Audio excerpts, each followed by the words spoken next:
Estamos grabando este espacio, nuestra cuarta masterclass. El tema es mitos de la educación en Finlandia. Entonces, denme un momento para poder compartir el video que realicé de reflexión. A ver. Sí, ahora sí se escucha. Ya estamos.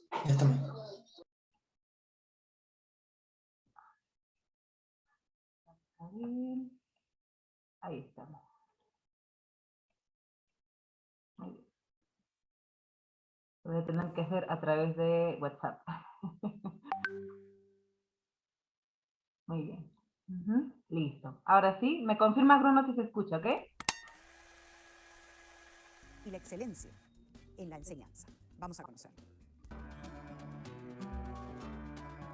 Así es, no ha sido Alemania, Rusia o Francia, menos Estados Unidos, el país con el mejor sistema educativo del mundo. Este ha resultado ser Finlandia. Así lo ha determinado el programa para la evaluación internacional educativa en el que participan.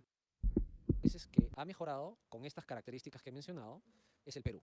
Entonces, hay que celebrar que no hemos empeorado, pero podríamos decirle que estamos más o menos entrando ya al punto en el cual ya no vamos a poder alcanzar los cambios que necesita el sistema si es que seguimos haciendo lo mismo.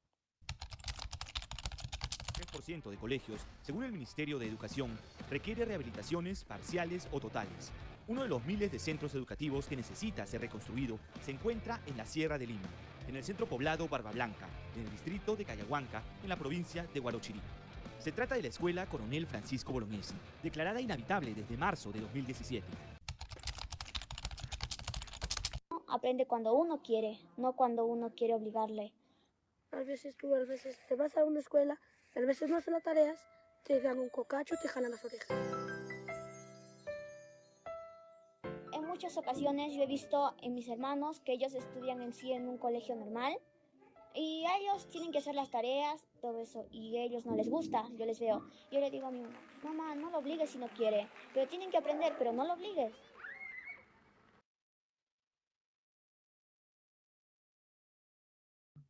Muy bien. Es un pequeño video, disculpen el volumen, no sabía que se escuchaba tan bajo, no me había dado cuenta de ese detalle. Pero te escuchamos, Bruno, para que puedas empezar desde qué te parece este vídeo y ya lo que hayas preparado para nosotros. Muy bien. Bueno, de nuevo, muchas gracias. Perdonadme si en algún momento mi español suena raro porque, bueno, sobre mí, nací en Argentina hace 33 años ya, el viernes fue mi cumpleaños.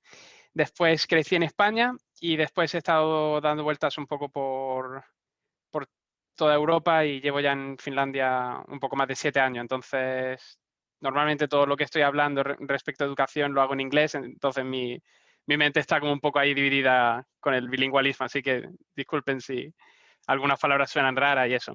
Lo primero que me gustaría hacer y generar aquí es un espacio de diálogo, así que en cualquier momento en el que cualquiera tenga una duda, un comentario o cualquier cosa, por favor, tengo una pequeña presentación de PowerPoint y quizás a través de ahí podéis usar la señal de la mano y Diana puede avisarme y cuando ya terminemos la presentación ya podemos volver a poner las cámaras si queréis y ya un poco a dialogar, ¿vale? Así que eso, que cualquier cosa que queráis decir, comentar, preguntar, decidme, eso es lo que más me gusta y eso. Después, lo que decía Diana, yo aquí vengo con lo que yo he visto y lo que yo he vivido, ¿no? ¿Qué pasa? Que yo la forma de ver la educación quizás no es la forma de verla con la visión convencional. Entonces, por eso es por lo que mi experiencia quizás es diferente a lo que se ha hecho en marketing o se promueve un poco desde lo convencional. Así que voy a empezar un poco a compartir eso. Tengo una pequeña presentación de PowerPoint para poner todas mis ideas un poco para seguirlas, pero no es una presentación de PowerPoint de un profesor trayendo las respuestas finales, es simplemente para yo seguir mis ideas, así que cualquier cosa que queráis decirme, por favor, interrumpidme. Y nada, si queréis poner las cámaras luego, os agradece, así vemos quién está, pero tampoco hay necesidad de eso. Y luego tenemos un link para un Mentimeter. Puedo ponerlo Un momentillo. Yo lo pongo, no te preocupes. Sí, Vale. ¿puedes ir explicando en qué Sí. consiste este link? Vale. Si estáis con el ordenador y podéis, perfecto, y si no, luego lo podemos hablar de todas formas. Pero en la página esta, con el link podéis entrar y dan 4 o 5 opciones para rellenarlas con palabras. Entonces me gustaría que la gente que está ahora aquí pusierais palabras relacionadas a Finlandia respecto a lo que vosotros y vosotras creéis, lo que habéis escuchado, la imagen que tenéis de Finlandia o cualquier concepto que venga. Así que también lo pueden escribir en el chat, pero si lo ponéis en el link está bien porque hace como una nube de palabras. Entonces luego las palabras, si se repiten, van a salir más grandes y está chulo. Y eso también nos puede dirigir un poco la conversación. Y si alguien no puede ponerlo ahí, si alguien, por ejemplo, Diana, si tú puedes poner las palabras que pongan en el chat, la pones en el Mentimeter y así nos sale Claro que una sí. Las nube de palabras palabras. del chat yo las voy a poner acá por ustedes, así que los que Perfecto. no puedan entrar al link, pues me lo ponen en el chat y yo lo pongo acá. Muy bien. Y ahora voy a poner la presentación, el PowerPoint, a ver si nos funciona esto y a empezar. Así que...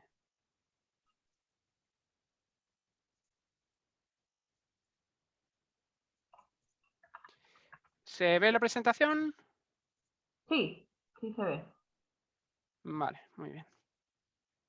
Bueno, sobre mí, 33 años, nacido en Argentina, crecido en España, vivido un poco por todos lados y la vida me trajo a Finlandia. Vivo en Oulu, es aquí donde podéis ver.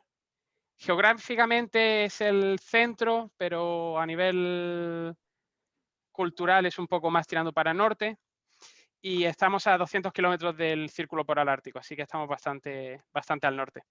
Estoy estudiando en la Universidad de Oulu, empecé con el bachelor de 3 años de magisterio de primaria y ahora estoy terminando el máster, porque aquí en Finlandia hace falta un máster de la universidad para ser maestro de primaria, que ahora lo vamos a ver.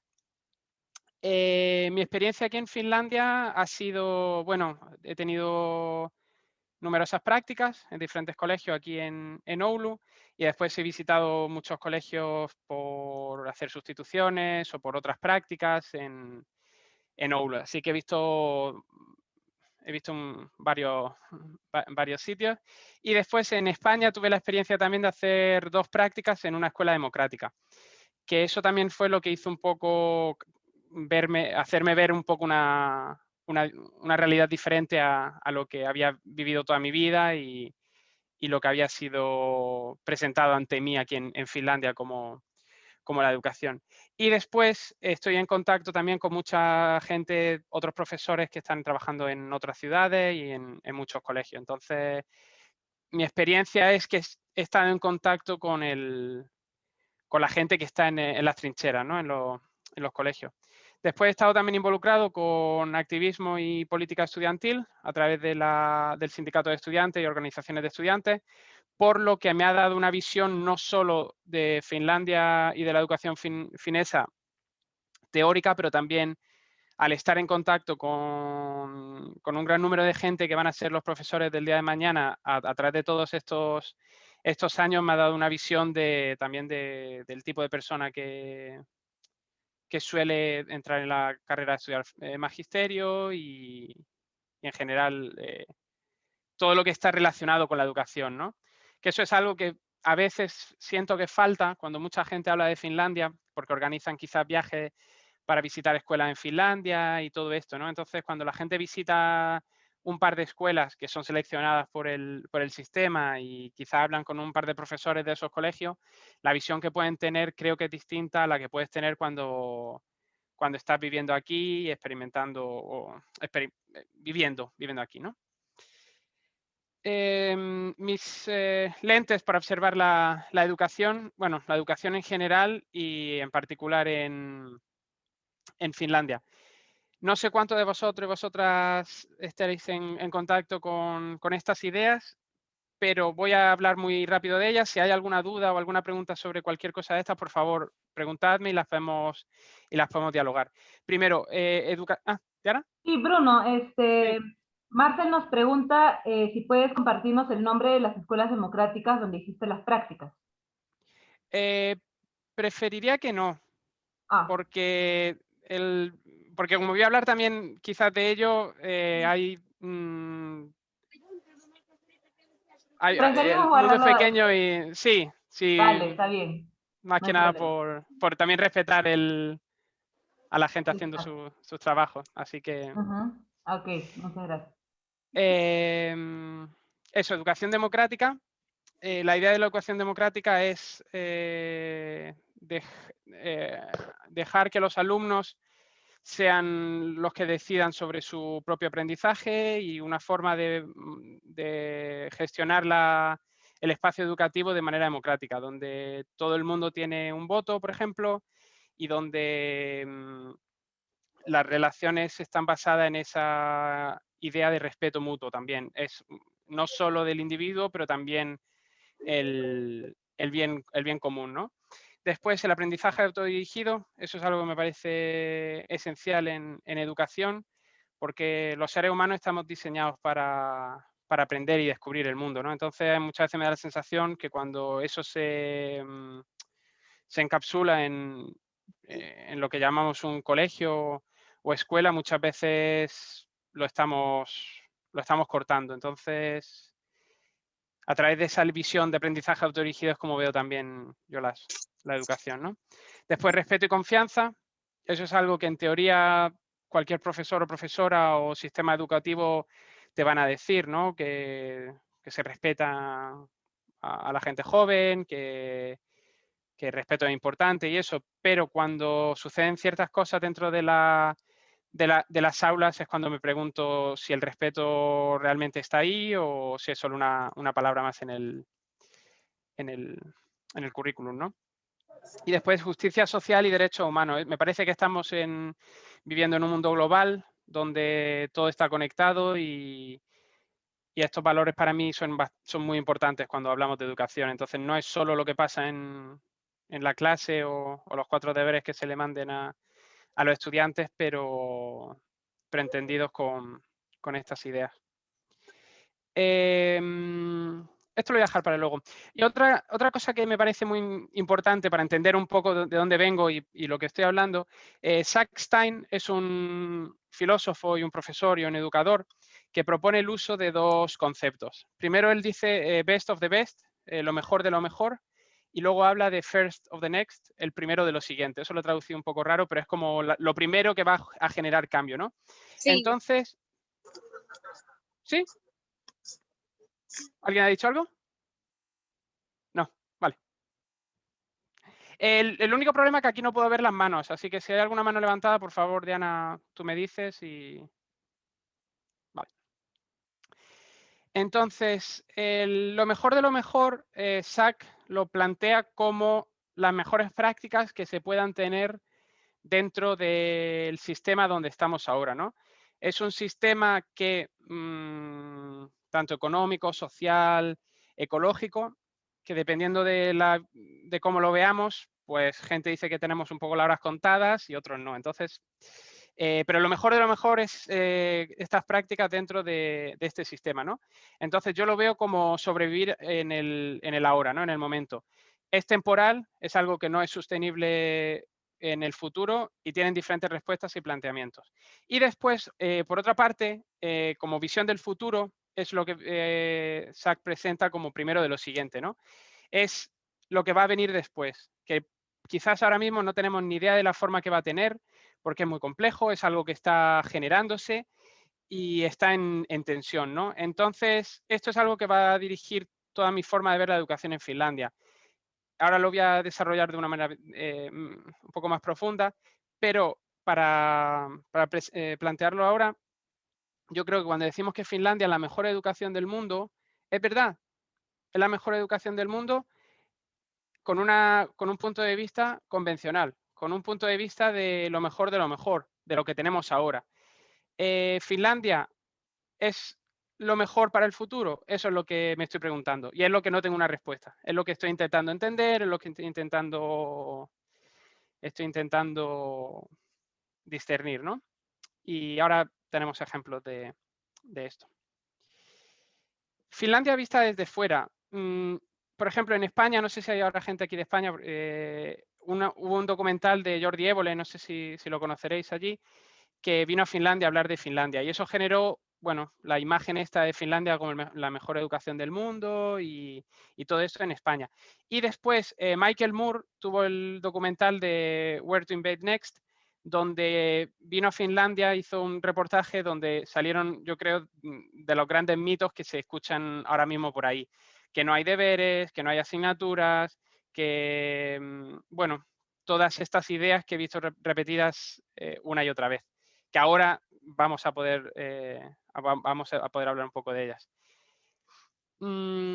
A través de esta idea de promocionar la educación, ha salido la exportación educativa, que es un negocio, un business, que está generando un montón de trabajo y de ¿cómo se llama eso? Incomes, y de beneficio económico, a través de vender la educación finesa tanto para el extranjero, por ejemplo, abriendo escuelas finesas en otros países, como hay, por ejemplo, en Maldivas, en Qatar, creo que en Kirguistán o en algún otro país, donde abren escuelas de modelo finés, ¿no? Y después también hay mucho negocio respecto a gente que viene a Finlandia a aprender del modelo finés, ¿no? Y, por supuesto, todas estas visitas cuestan dinero y, bueno, la visión que dan es una visión de si alguien viene a tu casa, por ejemplo, a visitar, lo vas a recibir con la casa limpia, le vas a dar tu mejor plato de comida, ¿no? Y, bueno, y es lógico porque es lo que pasa, pero esto genera una visión de Finlandia, de la educación de Finlandia, que no es tanto lo que personalmente yo he visto y otros investigadores también, ¿no? Que ahora os voy a dar también links a ideas de eso. Después, lo que dicen los expertos. Este señor es Pasi Salver, es uno como de los iconos de la educación finesa, lleva hablando de la educación finesa básicamente desde que los primeros resultados de PISA, y hay mucho escrito a nivel académico de la educación de Finlandia. Y claro, y esto genera un poco una como disonancia cognitiva en mi cabeza, ¿no? Porque leo todos estos libros, leo todas estas investigaciones y luego la realidad que yo he visto y que vivo es muy diferente. Entonces como que me da de pensar, ¿no? ¿Dónde está no voy a decir el problema, ¿no? Pero como ¿qué es lo que está pasando, ¿no? ¿Soy yo el único bicho raro que no entiende Finlandia o la imagen de Finlandia es muy diferente? No sé, es lo que estamos intentando entender. Vale. Diana, no sé si me puedes decir si hay ya respuestas en el Mentimeter. Pues sí, sí, si quieres ya lo podemos compartir. Vale, ¿te parece que lo comparta yo desde mi...? Sí, la opción está habilitada. Vale. Y si Un quieren momentito. también pueden añadir un poquito más que palabras, por ahí alguna experiencia. Muy bien. Un segundo. Bueno, yo quiero ir contando que, bueno, ya saben la mayoría que sigue un poco mi trabajo. Actualmente estoy haciendo la maestría. Incluso ayer acabo de presentar un trabajo donde me mencionan otra vez a Finlandia. Pero bueno, en esta parte ya te lo pongo a ti, Bruno, a manera de pregunta o opinión. Lo que toman de Finlandia es las buenas prácticas de gestión, que es a lo que yo estoy estudiando, ¿no?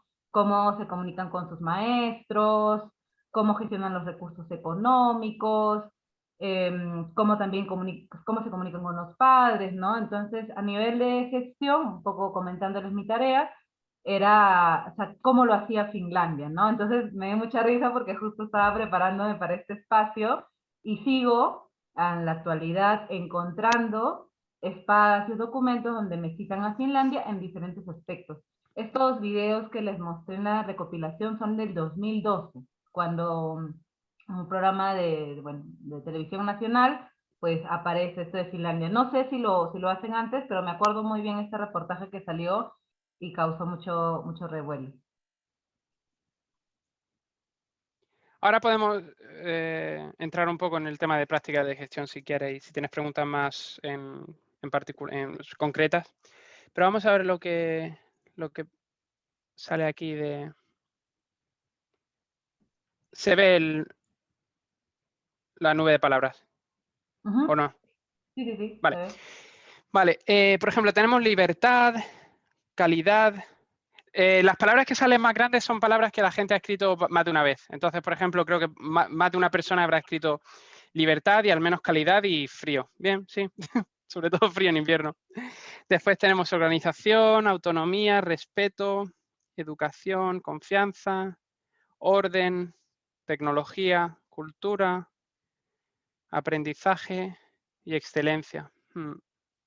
¿Le gustaría a alguien expandir un poco alguna de las palabras que hayan puesto?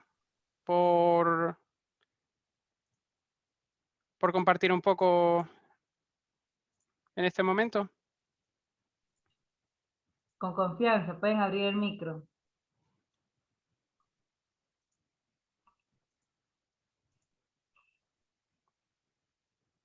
Y si no, no pasa nada, seguimos.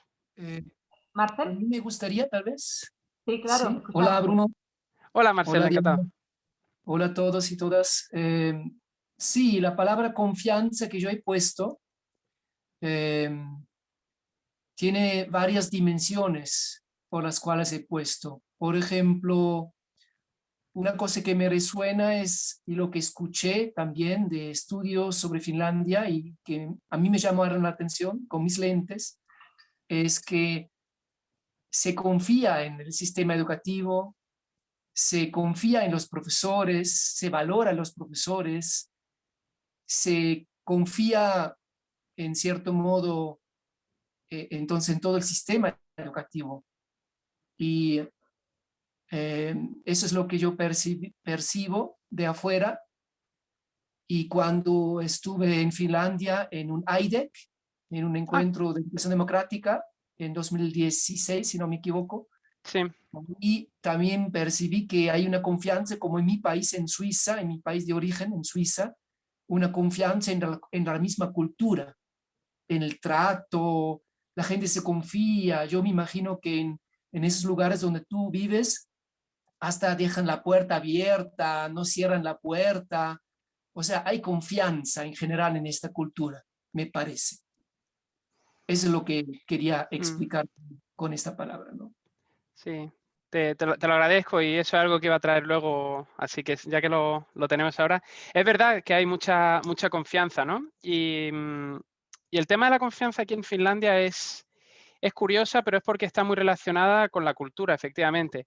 Pero también la cultura y yo creo que también con un sistema económico, ¿no?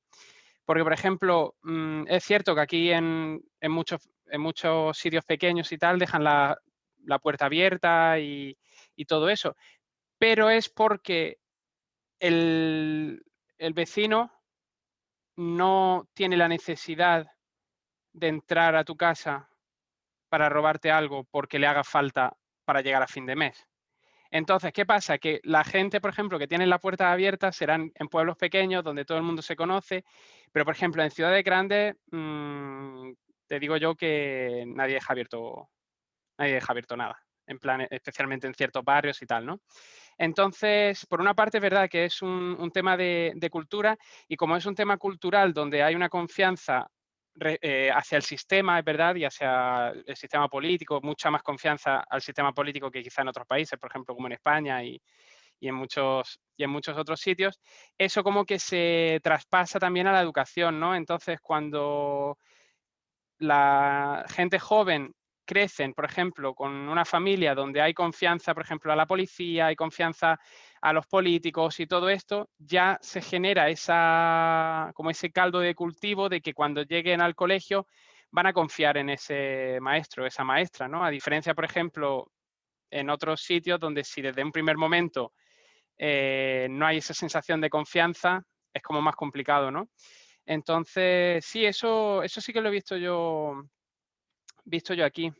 pero ese es el tema también, que no es solo del sistema educativo, es de todo el sistema finés, ¿no? Entonces, cuando la gente quizá habla de que quieren copiar Finlandia y que lo que se necesita es más confianza en los colegios, vale, pero si culturalmente el sitio donde tú estás no existe esa confianza, por ejemplo, entre personas, si traes la idea de confianza a un colegio en particular, no sé cuánto va a funcionar, porque luego ¿no? Como en la calle no existe esa idea. Entonces, yo la veo muy conectada a lo cultural, más que a lo educativo. Pero bueno, todo se une, ¿no?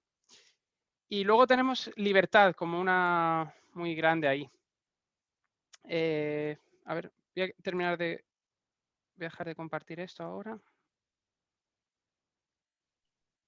Y me gustaría leer una reflexión que nos hace Shirley. Sí, por favor. La confianza es para mí uno de los elementos más esenciales dentro de la educación. Aquella permite esa libertad de elegir, de ser, de aprender, de convivir y sentir. Entonces, adulto y niño aprendemos, convivimos y somos. Me encanta esa idea de confianza. Y, por ejemplo, en mi experiencia, esa no es la confianza que yo he visto aquí en estas escuelas. Porque aunque hay libertad, y ahora podemos ir a lo de la libertad porque esa es profunda, es como una libertad limitada. Pero bueno, tengo ahora para hablar de libertad, así que ahora luego seguimos con eso. Pero sí, me gusta esa definición de confianza, pero ya te puedo decir que no es lo que yo he vivido aquí. Sí, no sé si les pasa cuando escuchamos también, a mí me pasa, no sé si a los que nos acompañan también tienen este sentir, pero cuando escuchamos este tipo de definiciones o pensamientos que nos comparte Shirley, nos quedamos como un momento de silencio, ¿no? Como reflexionando si es realmente lo que sentimos, lo que vivimos o lo que anhelamos, ¿no? Entonces, quería compartir ese sentir. Y además que Meli tiene una, bueno, pregunta, duda, comentario. Ella comenta, dice, a mí me interesaría saber si los niños son los protagonistas en la educación finesa y si los maestros son más valorados que en Perú. En este caso creo que yo podría darte un poquito de mi percepción de qué tanto nos valoran en Perú y podría decir que es depende. En la educación estatal, nacional, sé que sí, los profesores llevan a un nivel de estrés muy alto, se les paga muy poco, pero ellos están ahí por vocación, la mayoría. Hay otras excepciones, pero bueno, la mayoría creo yo que están por vocación. Y también quería decir que desde mi experiencia, a los maestros que más se les valora, a nivel de entender el valor de su trabajo y su ejercicio, no a nivel económico, son en las escuelas alternativas, propuestas respetuosas. Yo creo que ahí sí se reflexiona acerca de la importancia del maestro. Pero sí tenemos una desigualdad, ¿no? Porque la escuela nacional es donde hay mayor cantidad de profesores y pues las escuelas alternativas son muy pocas a comparación de las escuelas nacionales. Bueno, aquí la diferencia es que, por ejemplo, no tenemos escuelas alternativas, empezando por ahí. Entonces, no te puedo hacer la diferencia entre cómo se tratan en escuelas alternativas o convencionales o tradicionales. Así que te puedo hablar a nivel de convencional. ¿Los maestros están valorados a nivel social? Sí. O sea, la gente como que valora, ¿no? Cuando alguien es un profesor o maestro, maestra en primaria. Y hay como, sí, quizás como una valoración social. Pero a nivel, por ejemplo, de salario, el salario de un profesor está al mismo nivel que quizás lo que alguien pueda tener trabajando casi en un supermercado o en un trabajo de ¿cómo se llama esto? Como ¿cómo se llama esto? De oficina o incluso en un trabajo técnico como un electricista o fontanero o en un taller, ¿no? Entonces, como un poco una paradoja de sí, estamos bien valorados, pero a nivel económico y de condiciones laborales, por ejemplo, tengo la duda, ¿no? Entonces, es un poco una paradoja. Para mí lo económico no es lo principal, porque si fuera lo principal no hubiera cogido esta, esta ruta de profesión, pero en el sistema capitalista donde estamos viviendo, creo que todo está un poco como, pues esto, marcado o medido por su valor económico, ¿no? Entonces, por su valor económico, no estamos bien valorados, la verdad. Y sobre todo, por ejemplo, a nivel de preescolar, en preescolar tienen salarios más bajos, por ejemplo, que en primaria. Y en primaria tenemos salarios más bajos que en secundaria. Y en secundaria tienen salarios más bajos, por ejemplo, que en la universidad. Cuando los requisitos de estudios pedagógicos son más altos cuanto más pequeños son. Entonces es como curioso, ¿no? Que nos exigen más estudios pedagógicos, pero con menos salario. Y después, por ejemplo, en la universidad o en secundaria, los estudios pedagógicos no son tan necesarios, pero el salario es más alto. Entonces es como una situación interesante. Y después, respecto a si lo de los niños son protagonistas en la educación finesa, a ver, la educación finesa, y ahora sigo con eso, es una educación convencional. Entonces, yo eso la pregunta sería, en la educación convencional, que ahora voy a definir, a ver si todos coincidimos que eso es lo que se puede ver como educación convencional, ¿los niños son protagonistas de la educación o simplemente siguen lo que viene mandado por los adultos? Y eso ahora podemos seguir con ello y a ver lo que pensáis cuando entremos un poco. Diana, ¿ibas a decir algo? Sí, me sorprende, me sorprende muchísimo esto que me dices, porque yo soy profesora de nivel inicial, o sea, me sorprende muchísimo, ¿no? Porque es una de las cosas que las maestras de nivel inicial luchamos, de que no estamos cortando papelito ni solo jugamos, como mal llamado está el jugar, y pues que en Finlandia pues tengan esta concepción. No sé los motivos, o sea, pues supongo que tienen alguna especificación a nivel legal de por qué pagan menos a los de inicial, pero siento yo de que es porque hay este mito, no solamente a nivel de Perú, sino a nivel mundial, de que trabajar con niños pequeños es menos trabajo y es más fácil. Entonces siento que hay esa percepción y puedo decir que es falso. Sí, eso es lo que quería compartir. Sí. Y a nivel, por ejemplo, de horas, el mayor número de horas que un profesor trabaja aquí es en preescolar. Después en primaria se tiene menos horas y luego en secundaria menos y en universidad yo creo que incluso menos. Así que... Vale. Jennifer nos dice... Tener la oportunidad de tener una educación gratuita para todos ya es un gran cambio, incluido materiales pedagógicos. Cierto. O sea, lo que pasa es, claro, yo no sé cómo es en otros sitios respecto bueno, o sea, sí sé un poco respecto a privado y a público, pero es verdad.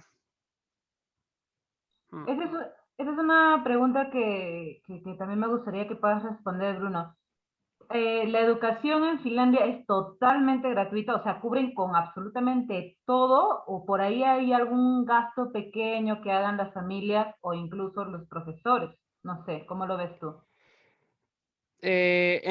Claro, es que esto es complicado. Comparado con otros países, sí, todo es gratuito y no hay más costes. Es verdad, porque aquí se puede ir desde primaria hasta secundaria o la universidad sin tener que pagar. Eso es cierto. ¿Qué pasa? Que hay, por ejemplo, colegios donde son privados de gestión, pero no cuestan para los estudiantes. Entonces, ¿qué genera? Que ciertas clases socioeconómicas puedan tener la capacidad de, por ejemplo, llevar a los niños a la otra punta de la ciudad o cualquier otro elemento que genera esa diferencia, ¿no? Entonces, aunque todo es público en teoría, o sea, público y gratuito en teoría, las clases socioeconómicas generan una diferencia, por ejemplo, entre colegios. Entonces, esa es una dirección que se está yendo ahora más y más acerca de esa diferencia entre colegios de mejor calidad o peor calidad, dependiendo pues, el tipo de estudiantes con el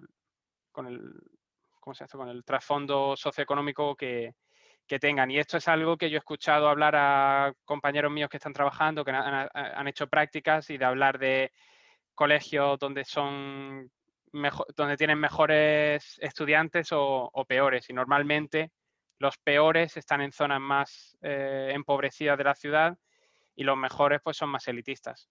Pero todos van gratis al colegio. Voy a seguir ahora con la presentación porque Dale, Bruno. quiero compartiros un par de paradojas que he visto yo aquí y después voy a entrar un poco más a detalle con lo que yo he visto. Pero si por favor tenéis más preguntas o comentarios, decidlo y seguimos con ellas, ¿vale? Y voy a compartir si esto me deja.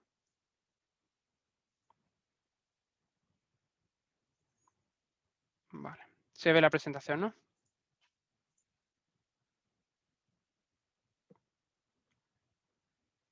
¿Me podéis confirmar si se ve la presentación? Sí, sí se ve. Vale, Sí, se muchas ve. gracias. Vale, gracias. Vale, paradojas. Yo creo que tengo un problema porque siempre estoy encontrando este tipo bueno, como de cosas que no me terminan de cuadrar, ¿no? Entonces, estas son algunas que he visto aquí. La mejor educación del mundo, como hemos hablado, a través de PISA, porque cuando se dice que es la mejor educación del mundo, todo esto viene a través de los resultados tan buenos que hubieron en PISA, ¿no? Pero al mismo tiempo, Finlandia, el racismo en Finlandia está muy presente y es muy alto. De hecho, es el segundo país de Europa con mayor racismo. Estas son cosas que me hacen preguntarme, ¿no? No es que estén directamente conectadas, pero están ahí, entonces me hacen preguntar. Después, el país más feliz del mundo. Estoy seguro que esto lo habréis visto año tras año. Me parece que ha salido eso el cuarto año consecutivo, que Finlandia es el país más feliz. Pero después, por ejemplo, aquí la violencia familiar, la violencia de género, violencia incluso con los niños y todo eso, está también muy presente. Entonces, me hace preguntarme, ¿no? País más feliz, pero a nivel de violencia familiar está muy ahí, ¿no? Después, respecto a estudiantes, aquí se tiene la idea o en teoría, los estudiantes que terminan para estudiar la carrera son lo mejor de lo mejor, ¿no? No sé si esto lo habréis escuchado o lo habréis leído, ¿no? Que son solo el 10%, que solo los mejores con las mejores notas y tal, ¿no? Pero al mismo momento, el cuerpo de profesorado aquí es muy, muy, muy homogéneo. No sé cómo será en otros países, pero por lo que yo he visto y he hablado, no es tanto como aquí, ¿no? Entonces, ¿qué pasa? Que aquí gente indígena de Finlandia, que tenemos un grupo indígena en el norte, o gente de minorías étnicas, gente de color, no los ves en posiciones de profesorado en estos niveles. Pero luego, por ejemplo, otras carreras o otras profesiones están llenos. Entonces, eso también me hace preguntar, ¿no? Lo mejor de lo mejor, pero muy limitado, ¿no? Después está la idea de que Finlandia es muy igualitaria, ¿no? Fue de los primeros países donde las mujeres pudieron votar, están todas estas ideas, ¿no? De igualdad, de género y todo eso, pero al mismo momento, por ejemplo, en Finlandia, creo que es uno de los pocos países que quedan en el mundo donde la gente trans, para poder cambiar su género en su documento, tienen que esterilizarse químicamente. Y eso ha sido algo que Amnistía Internacional, que muchas otras organizaciones están yendo en contra, porque va en contra de los derechos humanos, y eso lo estamos teniendo aquí ahora mismo. Y y se ha llevado al gobierno muchas veces para cambiarlo y todavía no se ha cambiado. Entonces, me da que pensar, ¿no? País igualitario, pero ¿para quién? Y esta es la última. De Finlandia se dice que es muy democrático, en muchos estudios sale en top de democracia y todo esto, pero en Finlandia no hay escuelas democráticas. Hay una, más o menos, que está ahí, pero muchos otros países que en teoría son menos democráticos, con todos estos investigaciones y tal, tienen mucho más escuelas democráticas y alternativas que Finlandia. Entonces eso también me hace de pensar, ¿no? ¿Qué es lo que sucede con eso, ¿no? Y son preguntas que me planteo y que son cosas que quizás no es lo que se enseña, ¿no? No sé si hay alguna pregunta respecto a algo de esto que podamos contestar antes de que siga con lo que yo he visto.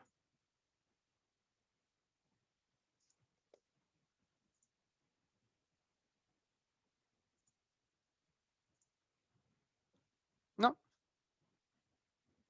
Vale. Pues... Hay un comentario. Sí. O sea, pregunta no es, dice. Bueno, Sí. Meli, pero le sorprende el tema de la violencia. Es que no lo sabían, ¿no? A mí también me sorprende muchísimo estos datos. Y claro, eso me hace reafirmar mi forma de pensar, que es la educación hacia qué debe apuntar, ¿no? ¿Qué es la calidad educativa, ¿no? Si es tener los primeros puestos, o tener el mejor salario, o tener muchísimos ingenieros, ¿no? Las profesiones que socialmente son más valoradas, o tener una sociedad que se cuestione, que siempre busque el crecimiento en conjunto, ¿no? Que valore a todas las razas, ¿no? Que no haya discriminación, o no llegar a ese idílico, ¿no? Pero al menos trabajarlo, intentarlo en cada paso, ¿no? Eso es lo que yo me cuestiono, ¿no? Si las escuelas también en Perú buscan esa calidad educativa. Claro, pues por eso, ahí va a salir, pero sigue inflando hasta que esté bien lleno. Ahorita, luego lo vamos a parchar con esto. Inflalo bien, vamos a parcharlo con esto. No sé si Diana puedes poner en silencio. Sí. Sí. Espera, perdón, es que si lo desactivo a todos. Disculpe. Sí, ahí está. Porque vale. si desactivo a todos, hay que tener cuidado porque luego no pueden activar su micro. Y ahí vamos a tener silenciados a todos. Sin problema, Gustavo, no pasa nada. A ver, Marcel nos comparte. He leído que los colegios reciben el presupuesto en función al número de estudiantes matriculados, lo que genera un mecanismo de competición y estímulo. O sea, buenas prácticas atraen más familias y más recursos para que los colegios favoritos, entre comillas, puedan crecer y atender a más alumnos. Y claro, esas son también las paradojas, ¿no? No hay competición a nivel, como en otros países, ¿cómo es esto? Como de exámenes estandarizados entre colegios, pero sí que suceden ese tipo de situaciones. Y claro, y esa es la situación. Hasta hace unos años, la gente tenía que ir al colegio de su zona. Significa que a nivel político había un interés en generar un poco más de mezcla de clases sociales y todo eso. Entonces, ¿qué pasaba? Que construían, por ejemplo, barrios con vivienda más barata al lado de barrios con viviendas más caras y luego ponían colegios entre esos barrios. ¿Qué generaba eso? Que se generaba una mezcla en el colegio de estudiantes de clases diferentes sociales, ¿no? ¿Qué pasa? Que ahora ya no es obligatorio ir al colegio de tu barrio. Entonces genera este tipo de cosas, que la gente que puede permitirse a nivel económico o mental o H o B, de que tengan la posibilidad de llevar a los niños a otro colegio, entonces genera Entonces genera esto. Entonces colegios crecen más por esto y otros colegios pues puede suceder lo contrario, ¿no? Que la gente de ese barrio no tenga la posibilidad de salir de ahí, entonces genera esa diferencia entre colegios. Sí. Vale. Si queréis, puedo ahora seguir con lo que yo he visto, un poco así en resumen. Claro, Bruno. Sí, si me dejara la máquina esta.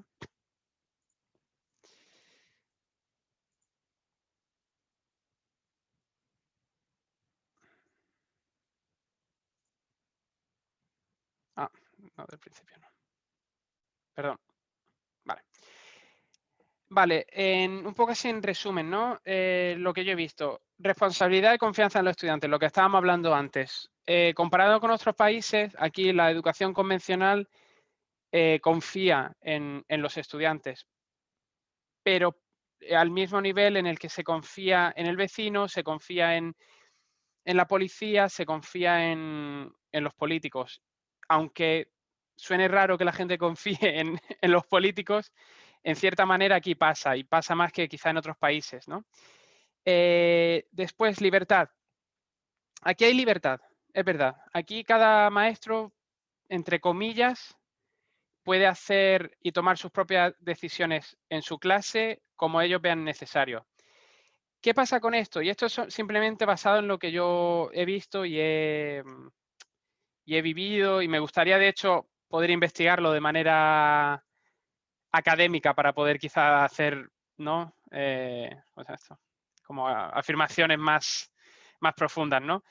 Pero, en mi opinión, aquí dan libertad porque el profesorado ya viene como preseleccionado porque han sido los que se han beneficiado del sistema educativo. ¿Qué pasa con esto? Que como solo cogen a los mejores estudiantes del bachillerato con las mejores notas, eso significa que han sido gente que no han tenido problemas a nivel de relacionarse con el sistema. Entonces, ¿qué pasa? Que cuando esa gente sale a trabajar, hay una sensación como de reproducción de lo que les ha funcionado a ellos, ¿no?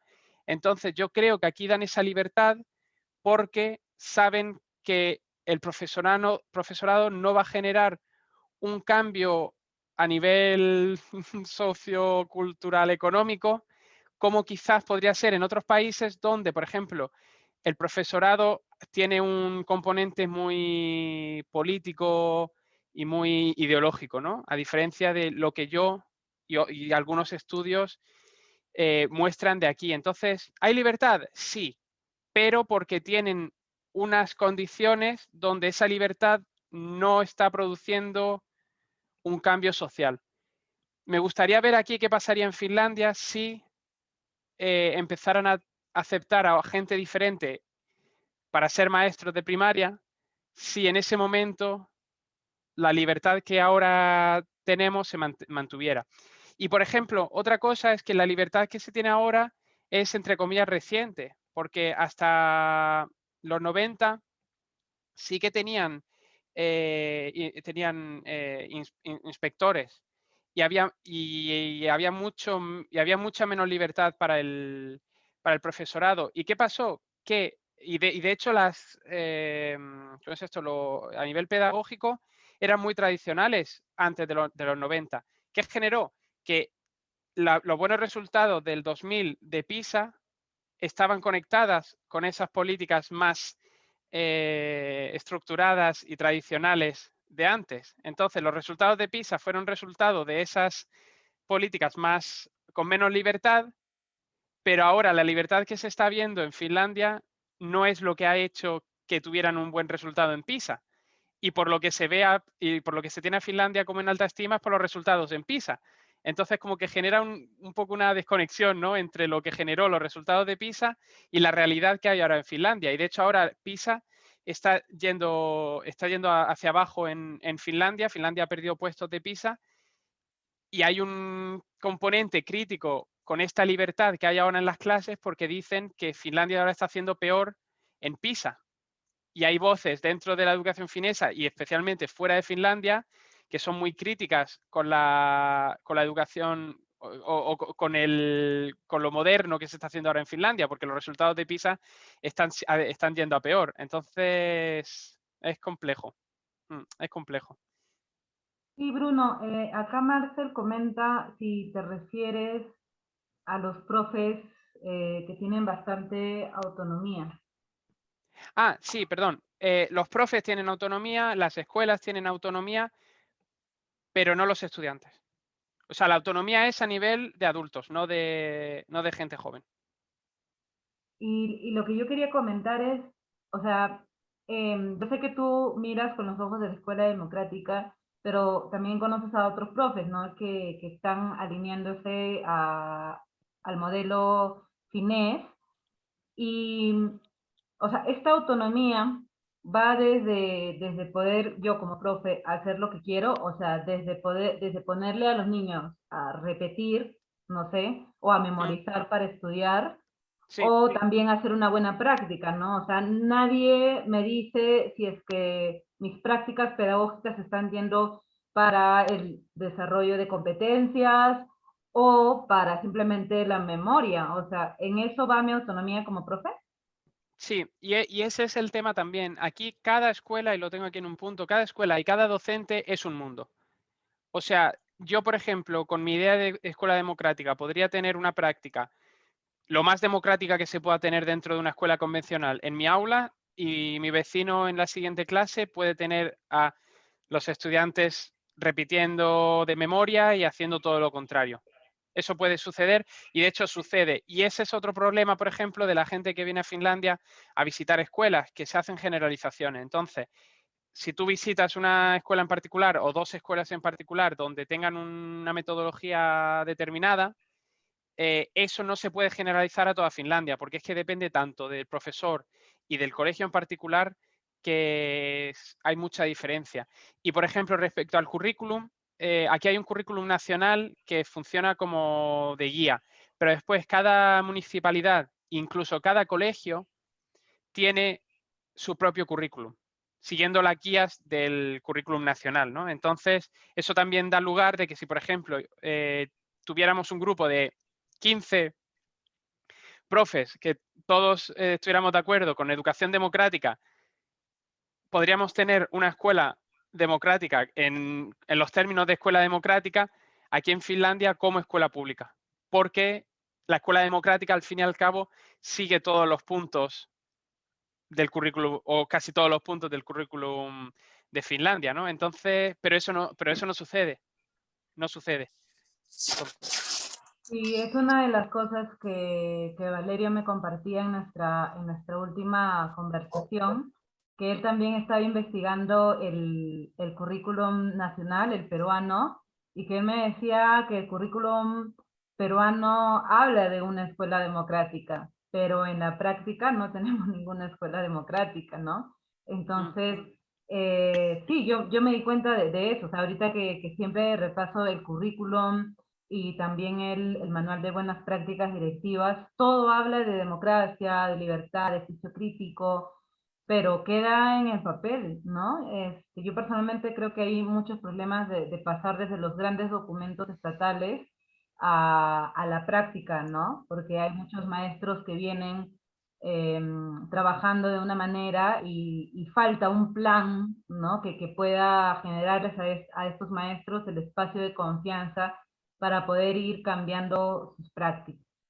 Voy a compartir un comentario y luego le damos el pase a Marcel que está levantando la mano. Muy bien. Lina Lin nos dice, yo pienso que los resultados de PISA no definen la calidad real de los seres humanos que se están formando. PISA solo se enfoca en dos inteligencias, lingüística y matemática, y eso no resuelve problemas para la vida, es su humilde opinión. Totalmente de acuerdo. Totalmente de acuerdo. Vamos a darle pase a Marcel y luego a María, que también quieren opinar. Marcel, te escuchamos.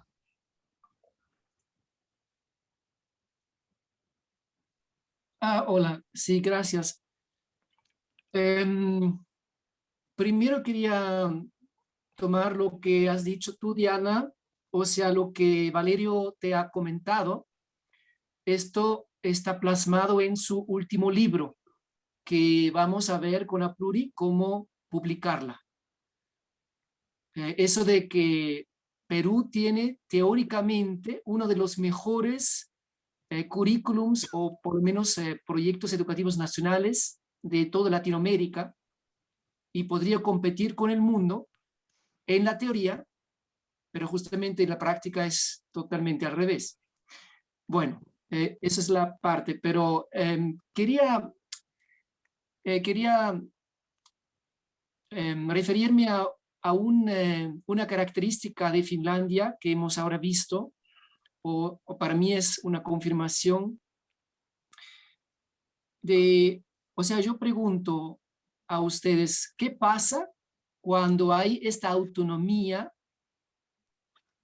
en el trabajo juntos entre maestros? Entonces, si entre maestros tenemos confianza, o entre las personas en general tenemos confianza, ¿qué efecto tiene esto?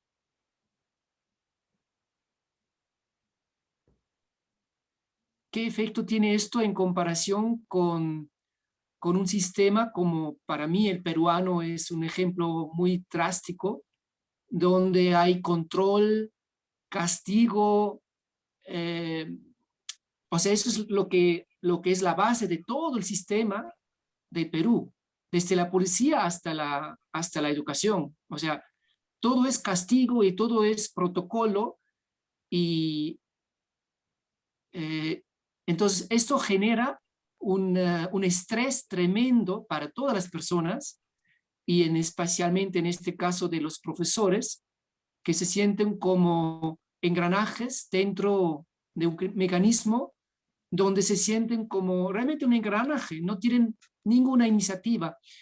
Y esto no es a favor de la felicidad de ellos, ni de su creatividad. O sea, cuando hay personas realmente apasionadas de educación y tienen buenas ideas, el sistema te aplasta. Entonces, justamente los mejores profesores que podrían tal vez llegar mejor a los niños, podrían generar los mejores resultados incluso en un estudio académico como PISA, y no les dejas trabajar, les estás quemando, porque hay también este síndrome del profesional quemado, que te quema y ¿cómo se llama? Te frustra. Entonces, ahí es donde yo creo que sí, Finlandia, como también Suiza, yo conozco de Suiza, de mi país, que también hay esa confianza. O sea, los profes tienen bastante autonomía. Y ahí no hay tantos profesores quemados, yo creo. No sé, no conozco una estadística o una investigación, pero estoy casi seguro que en Finlandia o en Suiza, en esos países, no hay tantos profesores quemados como en otros países, como España, por ejemplo. Yo solo tengo un dato del País Vasco de España, donde sí es tremendo. Detrás de los enfermeros o de las enfermeras y de los bomberos están los profesores, me parece, en profesionales que se han frustrado tanto, que se han enfermado y tienen que jubilarse, prejubilarse. O sea, eso es, por ejemplo, para mí un aspecto muy importante que nos enseña Finlandia, ¿no? Esta confianza, permitir que tú creas tu currículum, o sea, en el currículum hay bastante autonomía, que tú creas tu propio plan de estudio, que no te miran tanto los manos cada rato, entonces que tú te permites ser como persona, como maestro. Eso no sé si me puedes confirmarlo, pero a mí me parece, eso es una clave para tener un buen sistema, un saludable sistema educativo y saludables profesores para tener también niños saludables, ¿no? Y felices, aparte de todos los demás detalles, ¿no? Gracias. Gracias, Marcel. Te escuchamos, Bruno. Sí, traes puntos muy interesantes y de hecho ese es el problema que yo estoy viviendo aquí, ¿no? Porque tú dices que en Perú hay control, castigo, ¿no? En la sociedad y tal. Pero es que yo aquí he visto eso también en las escuelas con los niños. O sea, yo aquí, de hecho, muchas de las partes de lo que hemos dado en la universidad es de cómo controlar a la clase, de control management, de class management y todo esto, ¿no?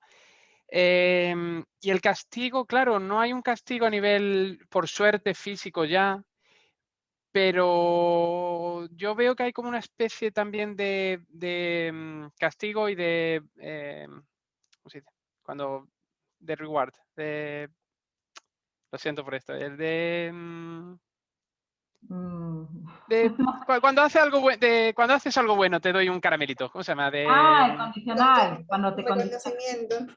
Sí, de reconocimiento, eso, de reconocimiento y O castigo. recompensas. Recompensas, sí. Muchas gracias, lo siento. De recompensas y castigos, pero como muy por debajo, como muy enmascarado, ¿no? Entonces, a primera vista quizás no está, pero en mi opinión, y también lo que dice otra gente y de investigación, sigue estando, ¿no? Entonces, eso es curioso, que a nivel de, por ejemplo, con los profes, no existe ese control, pero luego la forma en la que se relaciona con el alumnado sí que está. Porque como un profesor es mucho más sencillo controlar una clase de 26 estudiantes de segundo grado diciéndoles si os portáis bien, mañana os traigo yo qué sé, un perro, que, ¿no? Entonces, eso es lo que yo he visto. Y después, respecto a lo de los profesionales y el burnout y todo eso, he puesto un link en el chat, que es en inglés, pero es de una investigación del sindicato de profesorado de aquí de Finlandia, y dice que sobre el 60% de los educadores están con sobretrabajo en el trabajo, y hay mucho estrés entre profesorado, muchas de las condiciones laborales no son buenas y eso genera también mucho estrés. Entonces, respecto a eso, no sé cuán diferente la situación es. Por supuesto, tengo amigos en España que también la situación ahí es muy regular respecto a las condiciones laborales. Pero en Finlandia también estamos complicados respecto a eso, y yo tengo conocimiento de compañeros míos de la universidad de haber tenido que cogerse bajas por estrés psicológico y que no tienen ayuda, por ejemplo, del sistema.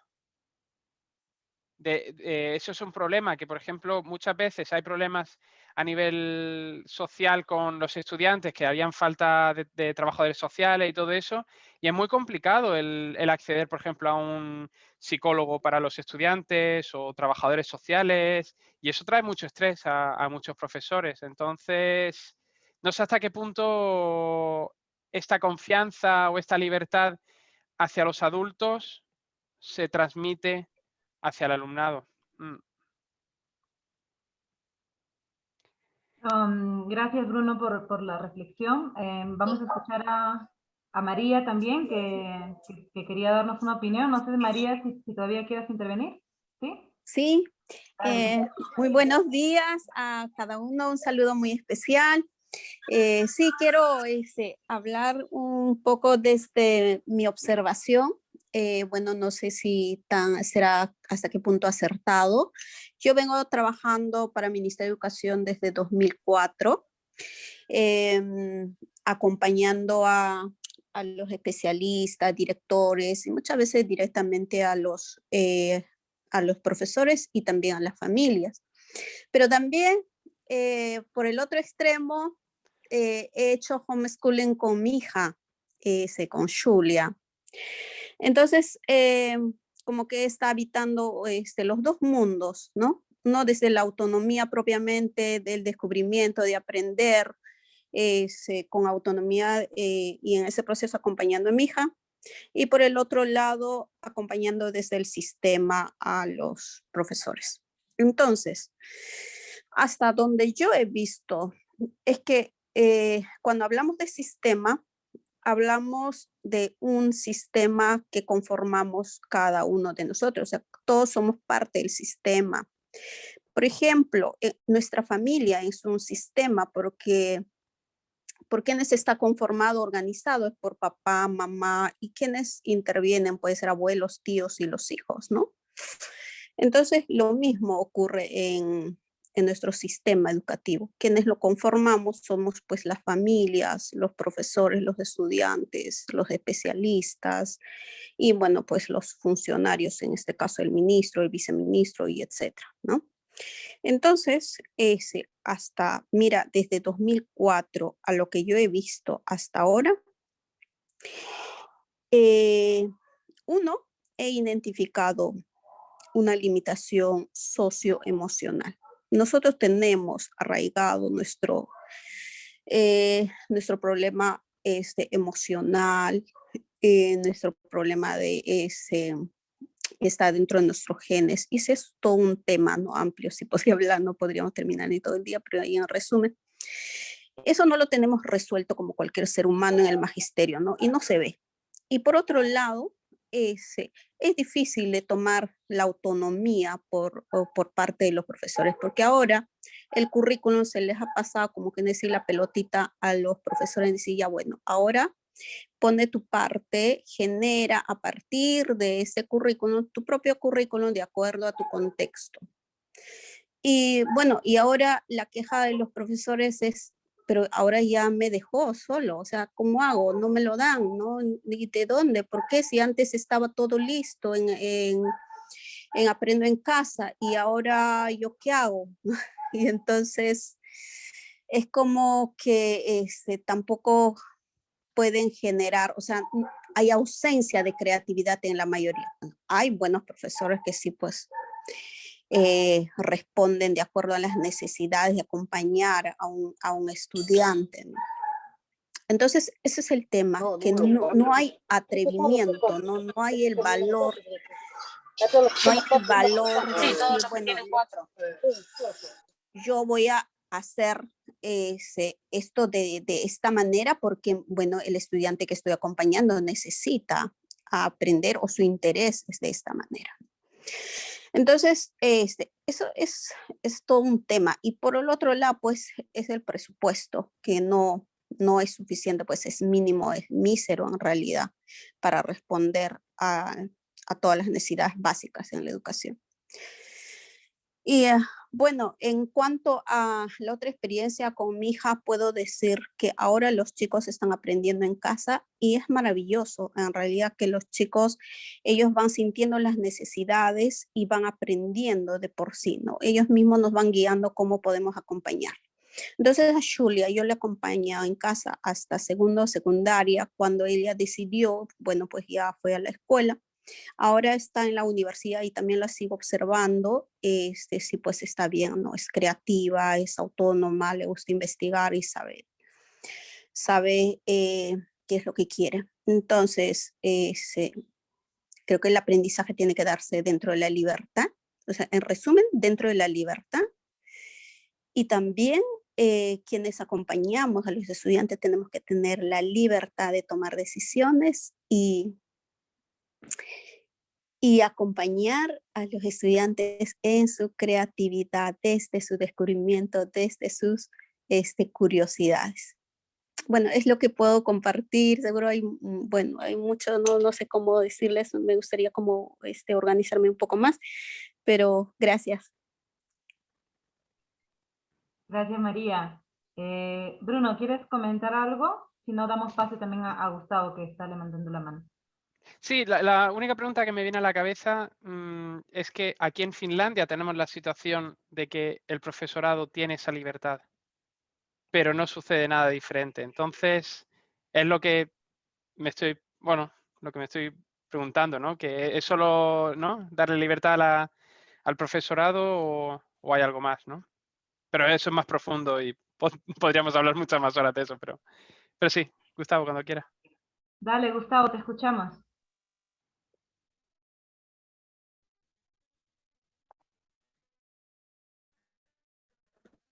¿Qué tal? Buenos días. Sí, justo lo que dijo María.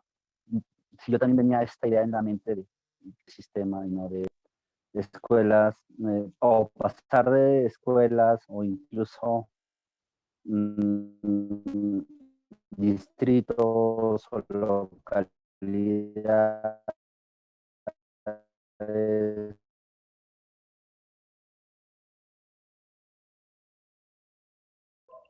Creo que no se escucha bien. Gustavo, tal vez puedas quitar el vídeo y para que toda la internet se vaya en la voz, porque si no, no vamos a poder escuchar.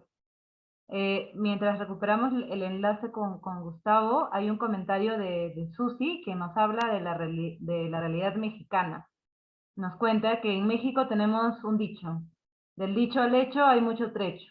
He revisado la currícula educativa de diferentes países y pienso que en teoría están relativamente bien.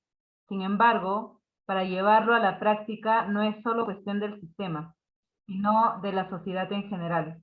Al final, la educación la forma la sociedad, gobierno, escuela, familia y comunidad, por lo que es difícil llevarlo a la práctica. Y bueno, Jennifer te dice que te entiende muy bien lo que comentas, Bruno. Sí, desde luego, y por eso por lo que quería compartir un poco estas paradojas que he encontrado. Gustavo quizás funciona ya y luego volvemos a esto. Sí, Gustavo. Perdón, sí, la señal no puede encontrar. Ya, rápidamente, y solo cerraría diciendo que... No te hemos escuchado nada, Gustavo. Wow, qué locura. Perdón. No hay problema. Bueno, entonces vuelvo a decirlo rápidamente. Pensaba a partir de lo que decía María y de lo que iban comentando sobre cómo se están desarrollando los sistemas, ¿no? Ya a nivel de países, como modelos o la guía de muchas escuelas, ¿no? Por lo que he ido averiguando, referentes de lo que sería una gestión de un sistema a nivel de país todavía no existen. Existen modelos a nivel de estados, incluso de localidades más pequeñas, ciudades, pero también es bueno tener referentes para saber hacia dónde ir, ¿no? Creo que como país nos ayuda mirar críticamente, como en este espacio, cómo está avanzando algo sin idealizar, ¿no? Sino para entender qué camino podemos seguir nosotros, y también es bueno tener referentes, escuelas referentes, ¿no? O localidades referentes en ese proceso de ir encontrando el camino. Y creo que a nivel de sistema podemos recoger mucho de casos como Finlandia o Asia, o incluso en Norteamérica o Latinoamérica, pero también encontrar nuestros propios referentes. Creo que hacia eso va la otra parte de la ponencia, así que todavía no adelanto. Más bien. Gracias. Sí, Gustavo, muchísimas gracias por tocar el tema. Creo que es preciso comentarlo en este momento. Esta iniciativa, este conversatorio, nace a raíz de que a nivel Perú miramos mucho hacia afuera, ¿no? Hacia Finlandia, hacia España. España también es un referente de educación, sobre todo a nivel de libros.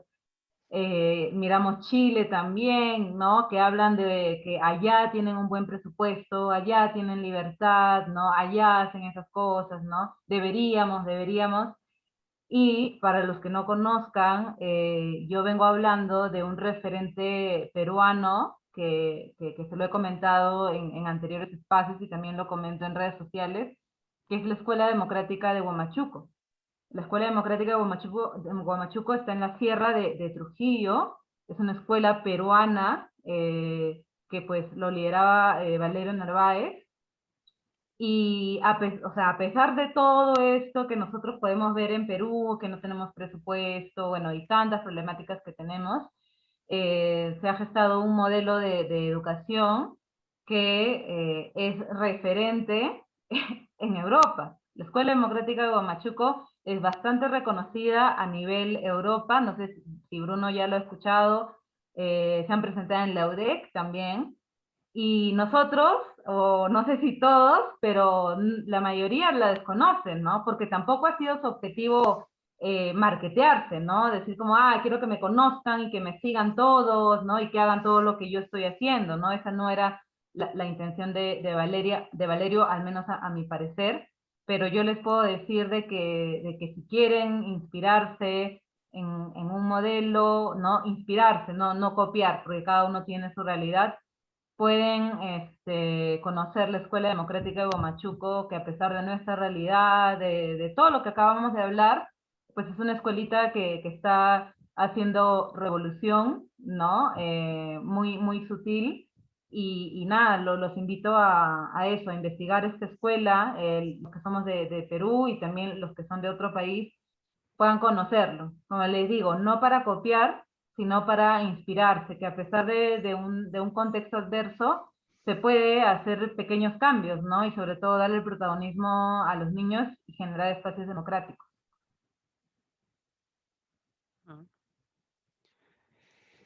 Sí, y en ese sentido, conectado con lo que decía, ¿quién fue? Susi, es un poco lo de qué fue primero, ¿no? El huevo o la gallina, ¿no? ¿La educación es lo que genera la sociedad o la sociedad es o la sociedad genera con la educación o no? ¿O qué genera qué o cuál es esa relación, ¿no? Entonces, ese es el tema. Y aunque el currículum diga tenemos que educar en igualdad, ¿no?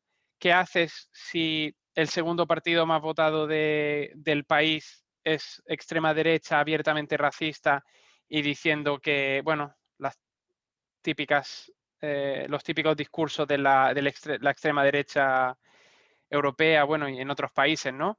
O qué haces si, por ejemplo, el currículum dice que, ¿no? Que los estudiantes tienen que tener independencia y todo esto, pero después en la formación, por ejemplo, del profesorado, que eso es lo que yo he vivido, por ejemplo, ni escuchamos acerca de autores que tengan otro punto de vista más de educación democrática y todo eso. Yo acabé descubriendo, por ejemplo, la educación democrática porque yo sentí que había algo que no me cuadraba con lo que estaba viendo en las clases. Cuando yo hice mis primeras prácticas y fui ahí y empecé a ver la realidad, dije, ¿qué está pasando aquí? Entonces, en esa necesidad de necesitar algo diferente es cuando empecé a descubrir todo el tema de educación democrática y, bueno, y todos estos otros autores y pensamientos, ¿no? Y eso es algo que no lo tengo claro, ¿no? El tema de si la educación está generando la sociedad o la educación es un reflejo de la sociedad. Y respecto a y conectado con lo que dice Gustavo, ¿no?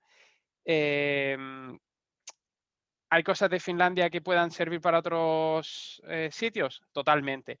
¿Hay cosas maravillosas en Finlandia? Totalmente. ¿Son esas cosas buenas de Finlandia producto de las políticas educativas, por ejemplo? Es lo que no lo sé.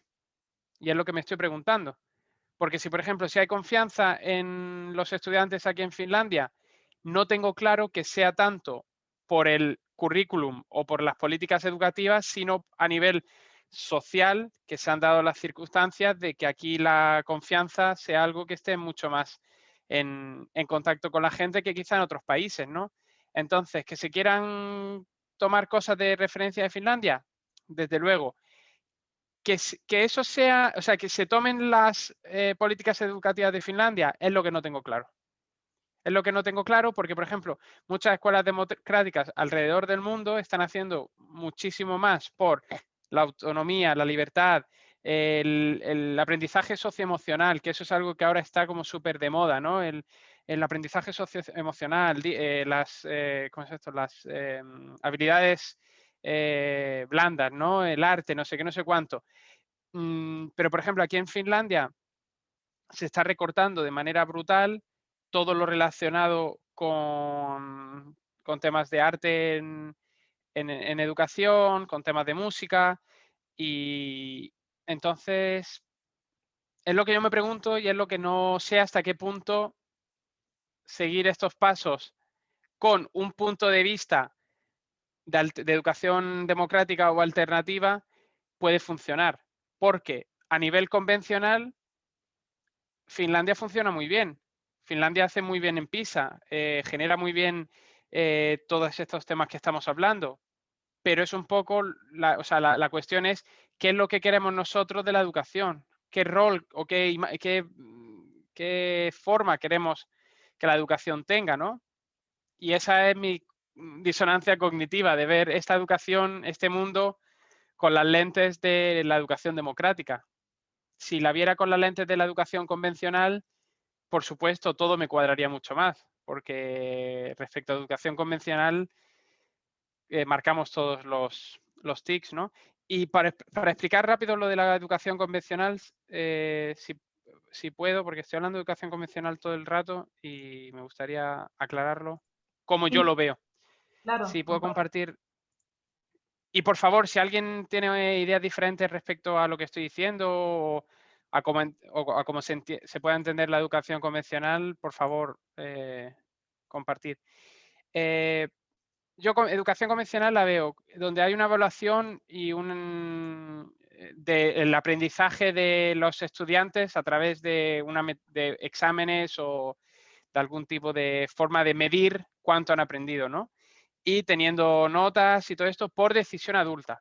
Una cosa diferente es que el examen sea consentido por el estudiante o que sea el estudiante el que pide un examen, porque hay muchas cosas que hay que examinarlas, ¿no? O sea, yo si voy a ir a un cirujano, quiero tener la seguridad que, ¿no? que sabe exactamente de eso, pero hay muchas cosas que se están poniendo en exámenes que no sé hasta qué punto es necesario en, por ejemplo, educación primaria. Después, división de grupos por edades. Eso es algo que yo lo veo de educación convencional. Hay mucha investigación que dice que mucho del aprendizaje sucede cuando se mezclan edades, cuando se mezclan grupos, no solo dividiendo gente por año de nacimiento. Después, pasar una cierta cantidad de tiempo en un espacio decidido por adultos. Limitada participación en el funcionamiento del espacio educativo. Currículum fijo con asignaturas claramente diferenciadas. Jerarquía maestro-estudiante. Formación de profesorado estandarizada a través de una carrera estandarizada con un currículum fijo en la universidad. Después, una posición de autoridad de los adultos respecto a los jóvenes. Todo esto es lo que yo veo como escuela convencional, como modelo tradicional o convencional. Y por lo que yo he visto, he vivido, y mucha gente, incluso todo el mundo de aquí, está de acuerdo conmigo, para mí esto es Finlandia.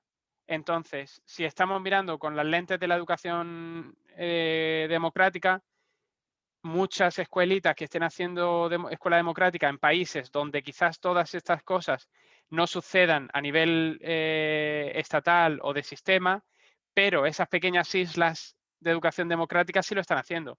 Estoy hablando de educación democrática como pueden ser escuelas libres o homeschooling o cualquier otra forma de entender educación que no siga estas pautas, ¿no?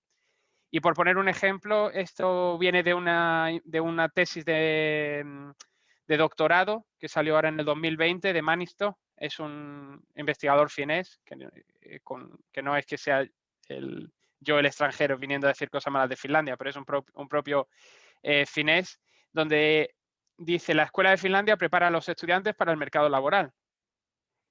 Hay poca influencia de los estudiantes en el contenido de lo que estudian y hay limitada participación democrática de los estudiantes en la vida de la escuela. Entonces, estas son las cosas que yo me pregunto.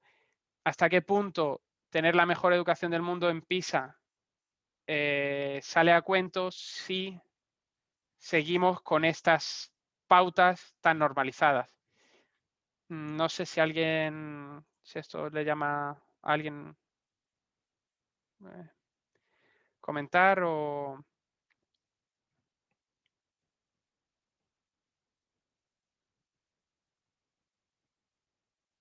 ¿Hay algún Sí, comentario Bruno. del chat, no? Sí, Bruno, sí. acabo de dejar 2 comentarios en el chat. Sí. 2 o 3.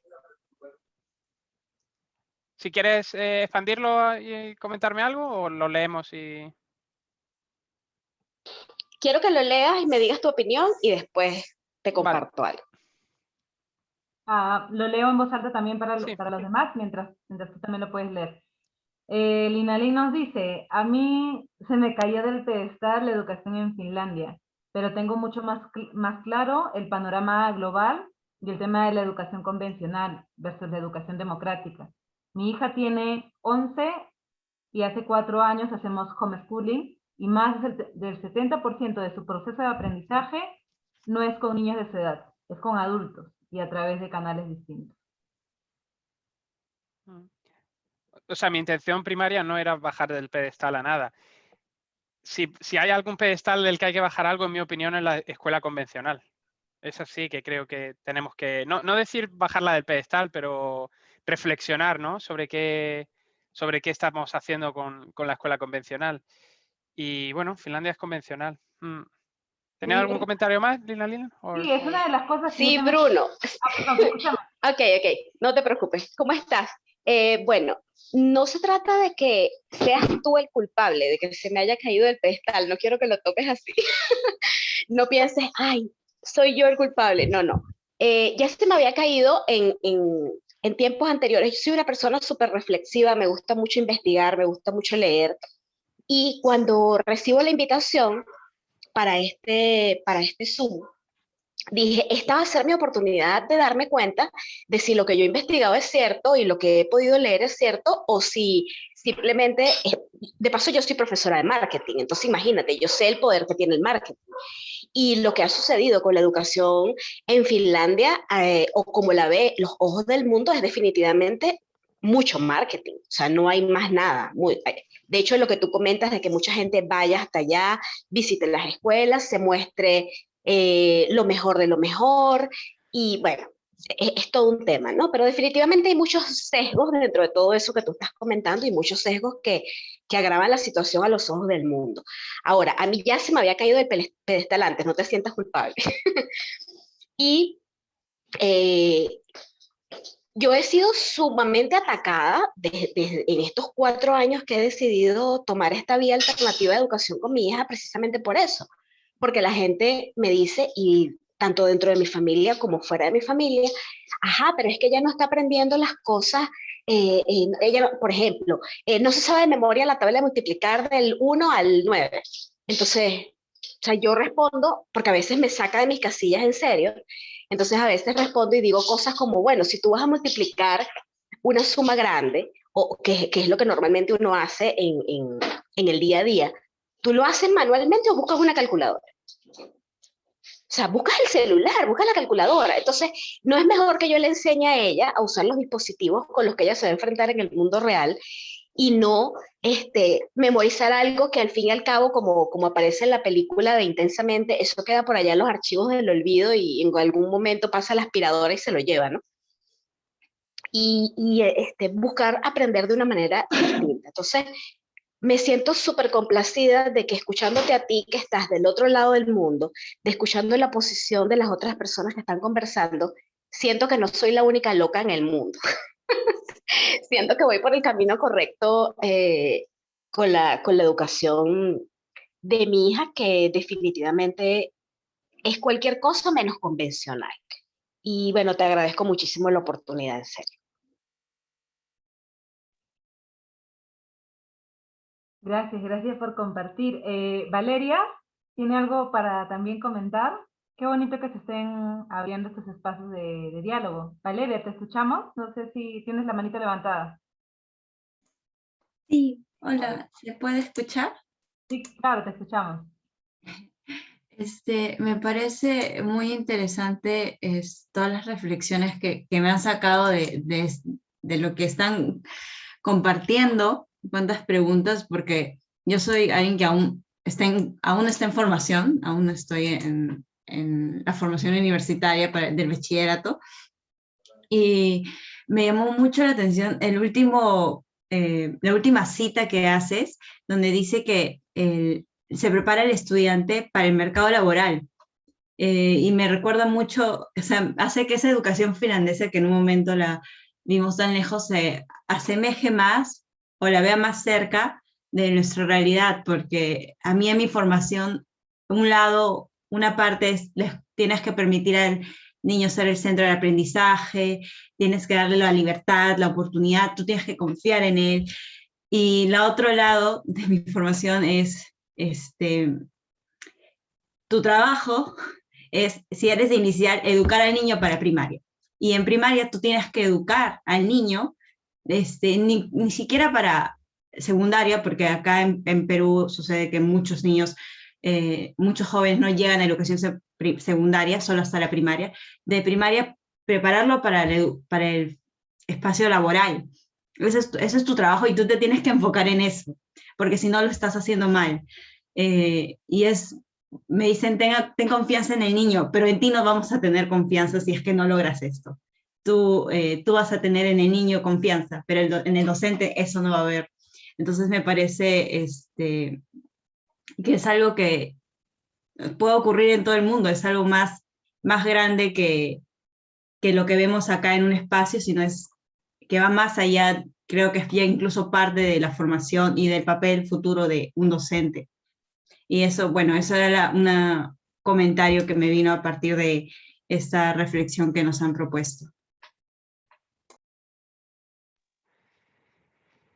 Sí, creo que al fin y al cabo el problema, bueno, no sé si decir el problema, ¿no? Porque es como traer lo negativo. La situación es el tema de la educación convencional. No es tanto Finlandia, Perú, España, es el concepto este de normalizar una escuela convencional y lo que eso produce, ¿no?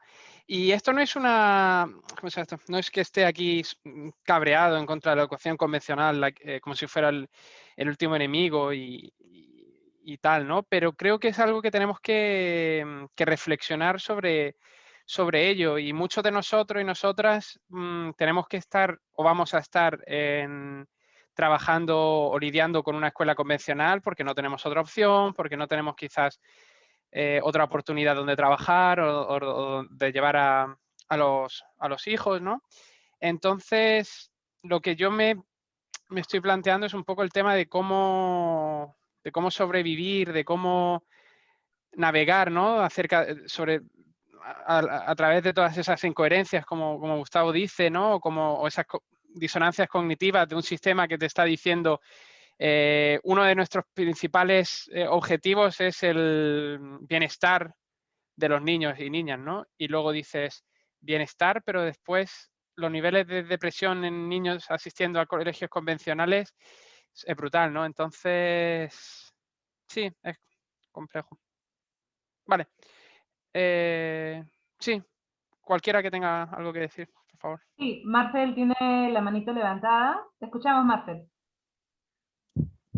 Sí, justamente me has hecho recordar cuando hablamos de la escuela convencional, de la escuela pública, lo que sea, y de qué hacer, ¿no? En todo eso, para no sentirse totalmente perdido y frustrado. Y ahí me viene siempre al recuerdo la profesora Teresa Gutiérrez de Virú, que ahora está trabajando en la escuela pública en Virú, que ha tenido sus hijos en la escuela democrática durante 5 años de primaria.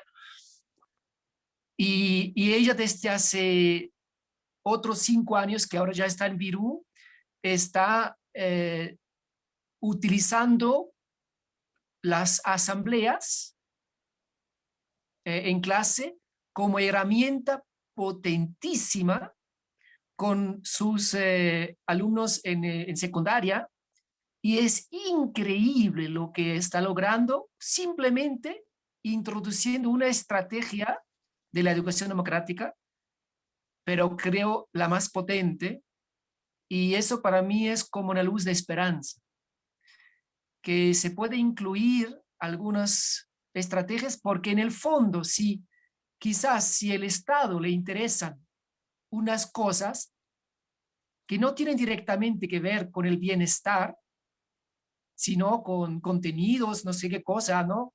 Competencias técnicas y cosas así. Entonces, si el Estado enfoca en algo que no tiene que ver con lo que realmente nos importa, se puede hacerlo, trabajarlo paralelamente. O sea, se puede usar el contenido del Estado, se puede atender el contenido del Estado, pero la forma como se trabaja puede ser humana, puede ser democrática, puede ser dando voz a los niños, escuchándoles. Y ahí veo yo una salida de la trampa, una posible salida de la trampa. Eso quería compartir, pero estoy seguro que la profesora Teresa en algún momento va a poder aportar muchísimo a la educación convencional, porque está escribiendo un libro, sistematizando su experiencia. Juntos con nuestro colectivo de la pluriversidad, ahí dentro en este colectivo está ella escribiendo eso. Eso nada más como un adelanto. Qué bien. La verdad, no es por solo una cosa rápida, pero me calienta el corazón el estar aquí a través de una pantalla, escuchar a gente que está en el otro lado del mundo y sentir que estamos como hablando el mismo idioma, ¿no? O teniendo la misma idea. Y ser humanos, ¿no? Conectar con los niños, escucharlos, vivir, no sé. Gracias. Sí, los invito a que en estos últimos 15 minutos puedan compartir sus reflexiones. Te cuento, Bruno, yo compartí esta iniciativa en el grupo de la pluriversidad, que para los que me han acompañado en otros eventos, es lo que trato de difundir y llevar a la reflexión también con las personas que es la primera vez que escuchan acerca de una escuela democrática y todo lo que implica. Entonces, invito a los que quieran compartir experiencias o miradas de esta propuesta peruana, su reflexión, lo que deseen, pueden hacerlo en este momento. María también tiene, bueno, conoce otro espacio en Huaraz. También, María, si nos puedes compartir un poco de este espacio, para poder conocer otras miradas, ¿no? Ya hemos visto a Finlandia desde ese macro, ¿no? Esa idealización, y ahora me gustaría que también Bruno nos pueda escuchar como las propuestas que hay acá, ¿no? Para que podamos llenarnos también entre todos de esa energía que nos transmite escuchar espacios donde se escuchan a los niños, que se están escribiendo libros. Valerio, bueno, que ya falleció, nos dejó también una publicación pendiente, y espero que estos espacios sirvan para poder difundir este trabajo. Valerio tiene una publicación, Valerio, el gestor de la Escuela Democrática, tiene una publicación ya. Si no me equivoco, Marcel, no sé si me puedes dar esa información, si el libro que Reingambre, no me sé muy bien la palabrita, pero si todavía hay libros disponibles, y nada, bueno, invito a los que quieran compartir estas experiencias. Yo fui a un solo encuentro, así que por ahí, si no me equivoco, a ver quiénes están por acá. A ver. María, no sé si nos quieras compartir un poquito del espacio.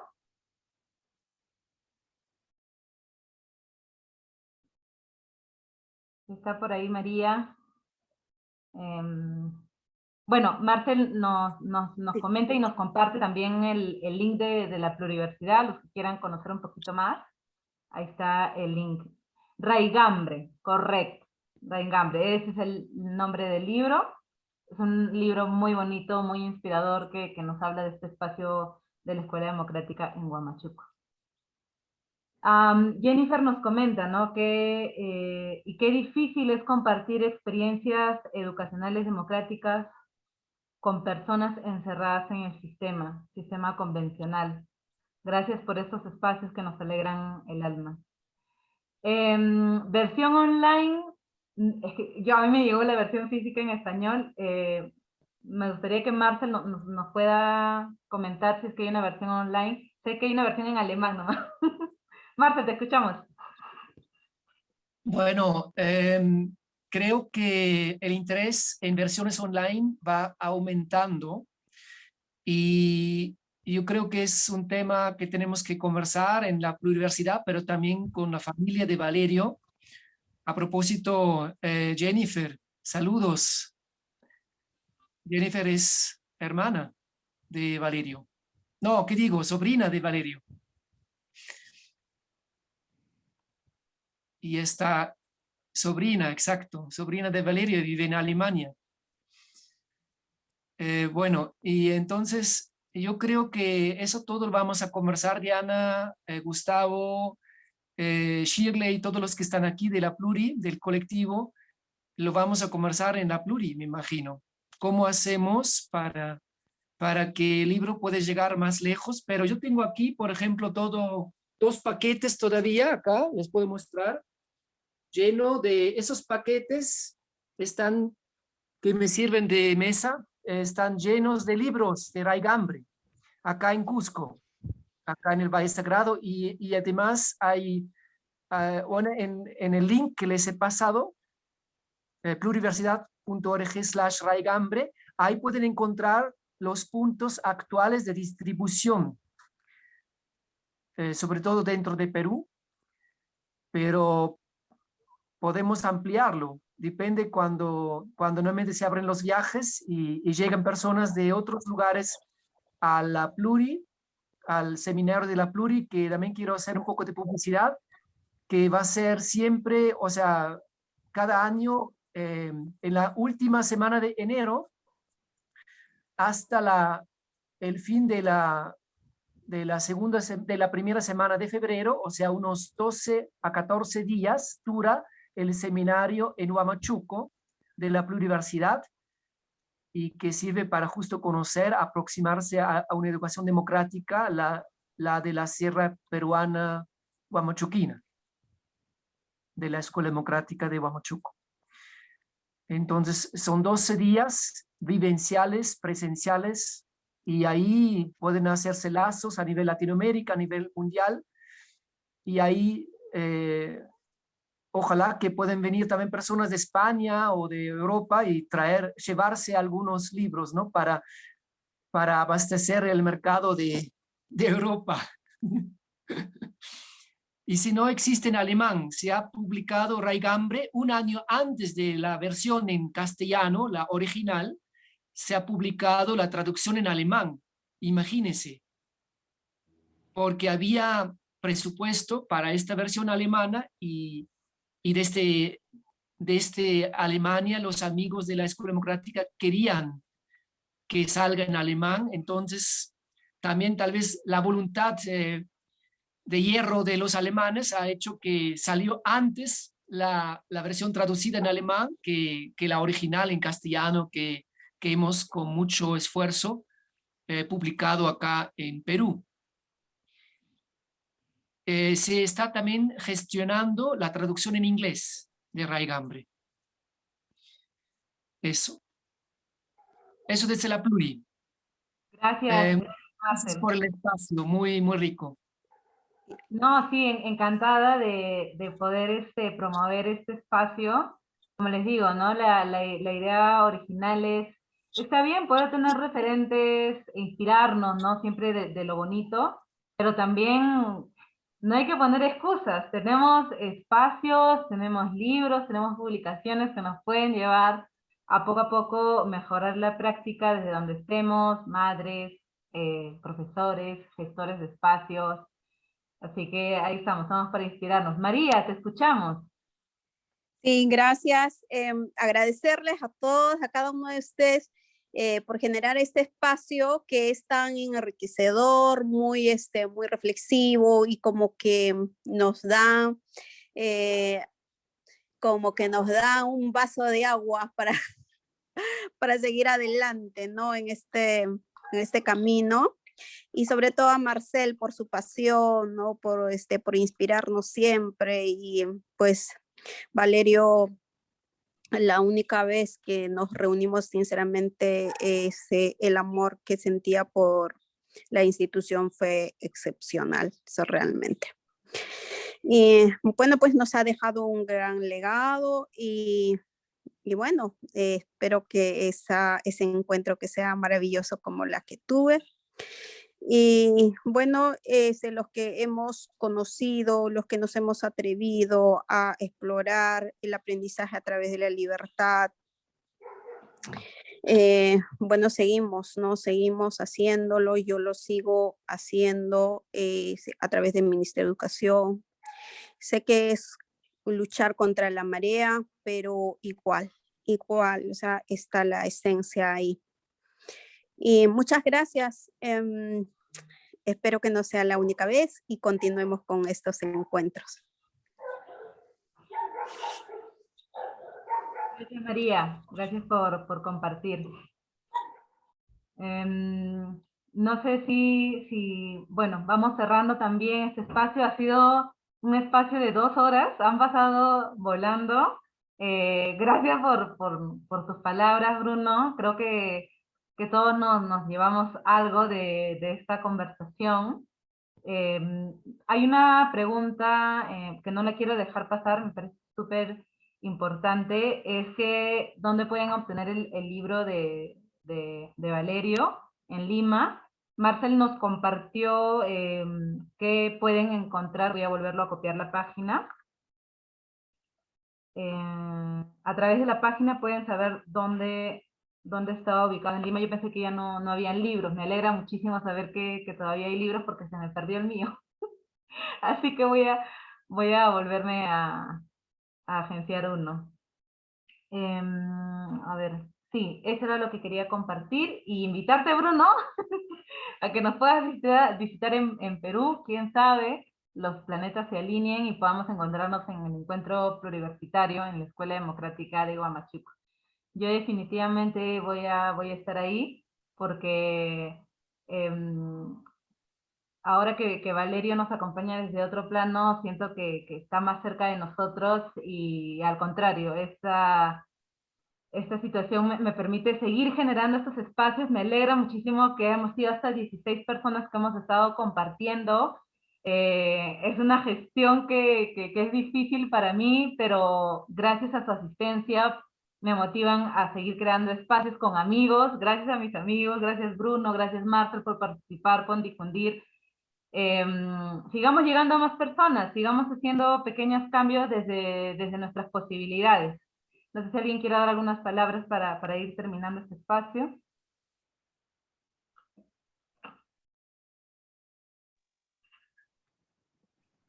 Bueno, agradecer el haber tenido este espacio de compartir ideas. Espero que algo haya tenido sentido de lo que he dicho y nada, encantado de haber hablado con vosotros y ya luego os escribo a ver cómo consigo un libro aquí en Finlandia, así que ya espero para ver cómo me lo mandáis. Y nada, un gusto y para lo que sea aquí estamos.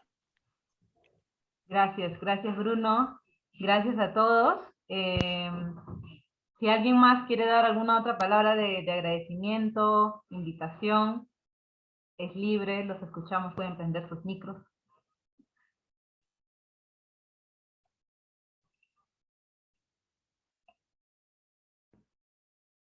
Sino también para tomar una fotito, por favor, para poder seguir difundiendo estos espacios, y pueden prender, los que puedan, prender su camarita para tomar una foto de este encuentro y seguir haciendo visible este trabajo. A ver, gracias por prender sus cámaras.